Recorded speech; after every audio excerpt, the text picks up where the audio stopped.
I'm Admirals play-by-play announcer Aaron Sims, and today we're checking in with Admirals defenseman Marc Del Gaizo. Good to see you. Marc, before we turned on the recorder, you said you were talking about something, and you said, I'm a veteran. And it reminds me of something you and I talked about when we were in the desert last year, well, a few months ago.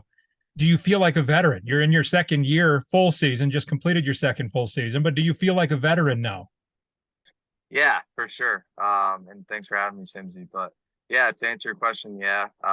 In first year, you're kind of feeling things out and figuring out how the league works and whatnot. And then last year was a good year, just more comfortable. Knowing how things work in terms of the level of play and the style of play and what you can expect going into the year. So yeah, I'm definitely feeling like more of a veteran for sure.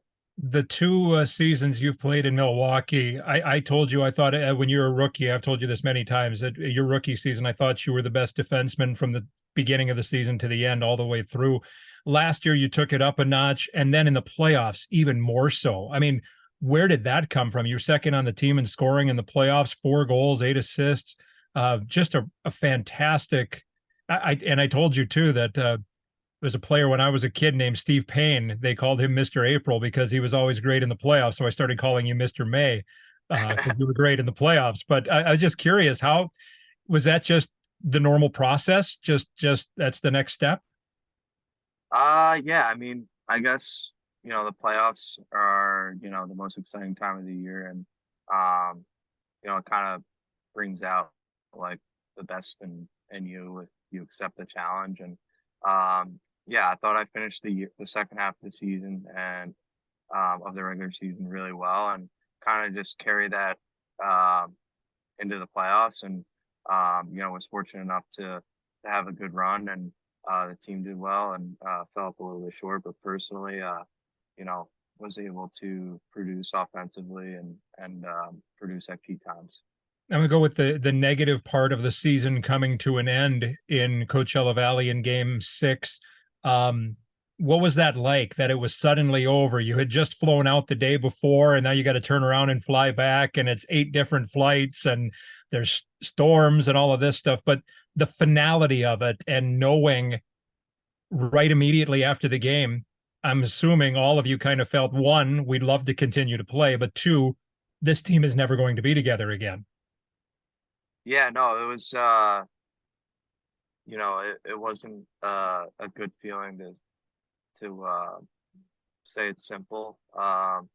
It was it was tough because we were such a tough group, a tight group of guys, and um, I thought I think we all thought that we had the team to do it, and um, yeah, it was just an unfortunate way to go out. Would have been nice to like you said, keep playing and um, advance on to the finals, but um, when you after a couple of weeks, you look back and you start reflecting on the season. Um, I think it was a season where we held our heads high, and obviously it was unfortunate that we didn't make it to the finals, but definitely a successful season That for our group. and that's what was going to be the next part is when do you get over it? I don't know if you ever get over it. Maybe you do, but when do you have that point? And I guess you just answered that to a couple of weeks that you say, wow, that was pretty special. That not a lot of teams get to do that. Yeah, like right after the game, it didn't seem like obviously it seemed we knew it's over, like the season's over, but it doesn't like I said, it doesn't really sink in Yeah. um That wound is until fresh. Yeah. yeah, it doesn't really sink in until a couple of weeks, and um just a really great group of players, and we had a really we were all really tight, um and also we had so many good players, so we all felt in that room that we had the team to do it, but falling up short was pretty was tough.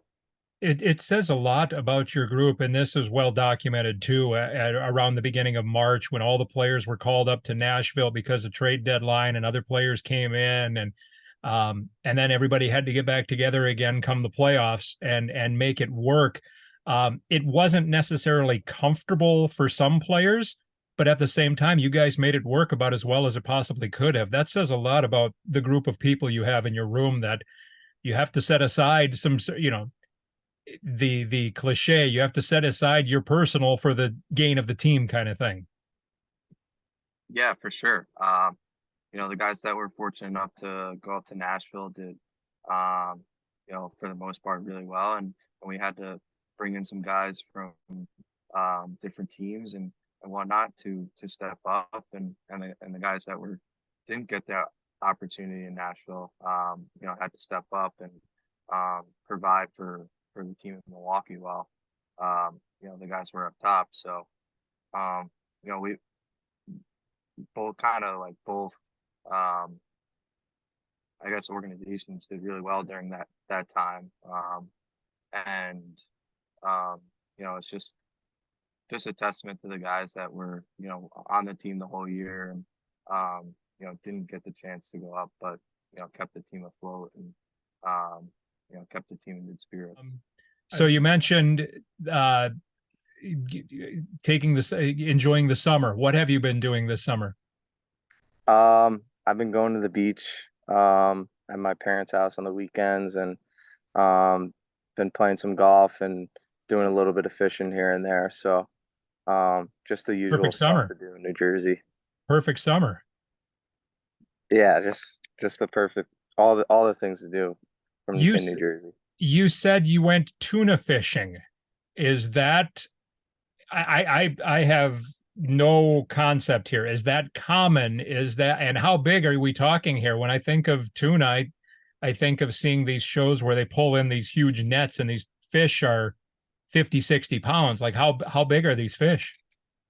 The tunas are really big. I actually we didn't unfortunately we didn't get any yesterday, but I actually caught 2 years ago. We caught a 350-pound tuna. Oh, wow. Um, it was so big. So, What do yeah, you I mean, what do you it's do with a giants.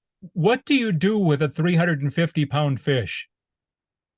So we had five of us on the boat. So we um basically cut it up five ways in terms of the meat, and then you still have so much meat. So like Yeah. we gave a bunch to like friends and family and whatnot. So um it was definitely a cool experience. It took I think 2.5 hours to reel in, and we were just Wow. passing the rod back and forth. It was I crazy. was gonna so yeah, I was gonna say this is not something that one person can do. You need and we're talking a bigger boat, that we're gonna need a bigger boat. You're talking a bigger boat here. Yeah, it was crazy. Like the show, like Wicked Tuna, like it was like one of those tunas, Oh, like that on TV.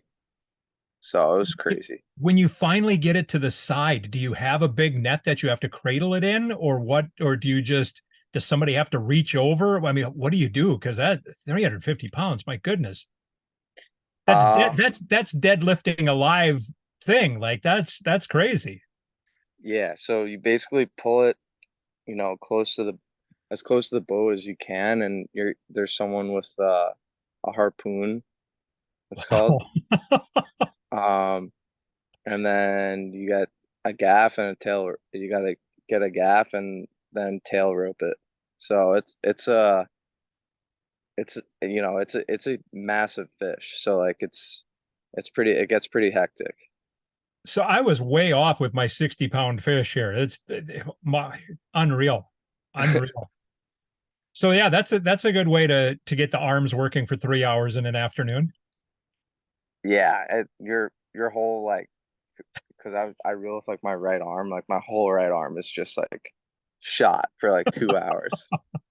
It's crazy. Have you been? I'm sure you have. It's the American Hockey League. The team changes a lot every year. That being said, Nashville made a lot of changes this year too. Are you one that sits there on free agency day and devours all of this stuff, or do you just I'll find out when I need to find out. It's not that big. I'll look at it later, kind of thing. Um, I don't really pay attention to that stuff too much.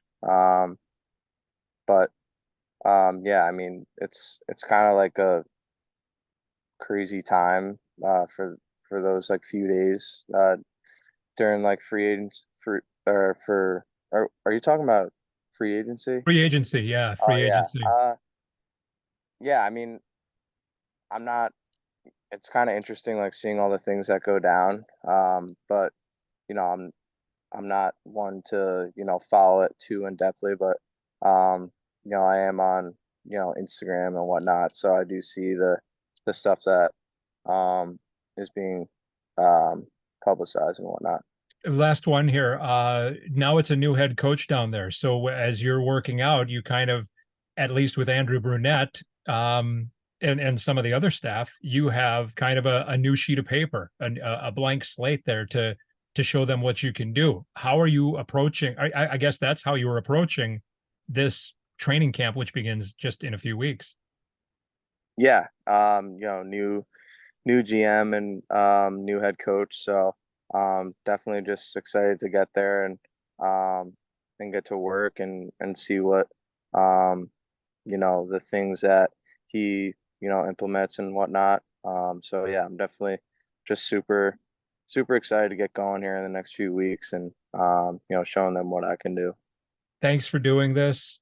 Good luck on the ocean. I hope you reel in something big here before camp gets going, and I hope you heal up from that reeling in. Again, thanks for doing this. Enjoy the rest of your summer. Thanks, Simsy. Appreciate it. That's Marc Del Gaizo.